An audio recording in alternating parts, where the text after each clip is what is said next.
இன்று மகா சங்கடகர சதுர்த்தி அன்று இந்த 3 பொருட்களையும் உங்கள் வீட்டு பூஜை அறையில் வச்சு வழிபாடு செய்யுங்கள். என்னென்ன பொருட்கள் அப்படின்றத நம்ம பார்க்கலாம்.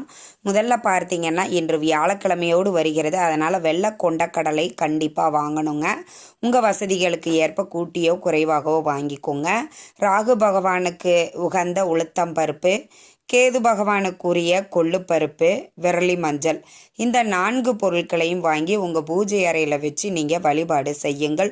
நிச்சயம் உங்களுக்கு கை மேலே பலன் கிடைக்கும். வெள்ளை கொண்ட கடலை குரு பகவானுக்குரியது. விநாயகரை பார்த்திங்கன்னா தனியாக இருக்கவே மாட்டார், ராகு கேதுவோடு தான் இருப்பார். அப்போ விநாயகரை வழிபாடு செய்யும்போது ராகு கேதுவினால் ஏற்படக்கூடிய பிரச்சனைகள் அனைத்தும் நீங்கும். அதே மாதிரி கனவில் பாம்புகள் வருது, இல்லை வீட்டில் அடிக்கடி பாம்பு வருது அப்படின்னா கூட நீங்கள் விநாயகர் வழிபாடு செய்யுங்கள். நிச்சயம் உங்களுக்கு அதில் அந்த பூச்சி